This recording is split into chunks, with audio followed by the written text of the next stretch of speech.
So Typhoon Pepito, what is a typhoon like versus a hurricane for all of you Americans out there that are thinking of coming to the Philippines? As most of you probably know, and also any Filipinos that watch this video, Typhoon Pepito is going to be coming on the east side of the Philippines and crossing the islands right around the midpoint, a little north of the midpoint, and slamming into the island of Luzon.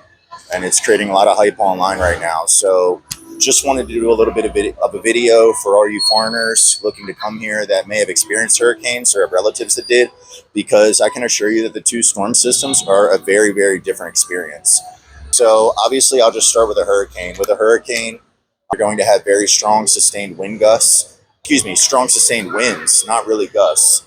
You're going to have incredible damage in foliage and structures that are built very high quality up to American code standards. And that's usually because of the sustained wind. Also, you're going to have an excessive amount of flooding at the sea level, like from the sea. So that kind of summarizes a hurricane. If you're watching this video, you probably already know what it is. You may have never experienced a typhoon. So I'll get into typhoons now. So typhoons are going to be similar to a hurricane, but it's going to be a much faster moving storm system with similar wind speeds, perhaps not quite as high as a Cat 4 or Cat 5 hurricane. But the weather is going to be much more gusty. Like the rain is going to be more patchy, and it's going to be more of like a squall or a gale. And the wind is going to be the same. It's going to go in gusts instead of a sustained wind. The rain is going to be like dropping in patches. Like 1 minute it might be raining hard to the point where you can't even go outside.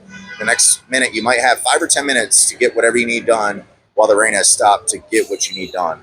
Also in a typhoon, because of this like patchy weather pattern that's moving through, you're going to have prolonged cloud cover, which is kind of nice here because it helps terminate the heat and we can all kind of enjoy the cool air.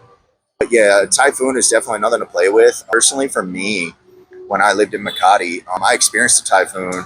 Actually, in one of my earlier videos, there's footage of me walking nearly waist deep in water through the streets of Makati when I was coming back from a nightclub.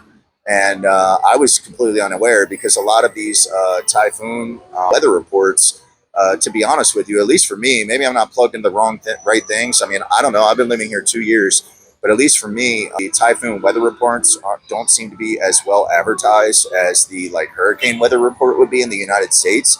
So it's very easy if you're just not plugged into Google or into the Martez scene, the gossip scene, if you will, to not really know when the hurricane will hit or whatever. Also, the typhoons will change speed a lot. So like they may say it's going to hit on a Friday, they'll change it to a Saturday, and then it'll change again to a Sunday or a Monday. So you really have to stay on top of things so you don't get stuck out in it unexpectedly like I did. In fact, I was probably about a half a kilometer away from my apartment, and the water was so deep that the taxi driver couldn't take me any further. And I had to get out and walk in a very strong current that was going down the street. And I was worried about the people that I was with at the time. They were very small, that they were going to get swept down the street. But anyway, we made it to the apartment. So just in summary, when you come here, you know what to expect. That's going to be your primary differences between typhoons and hurricanes.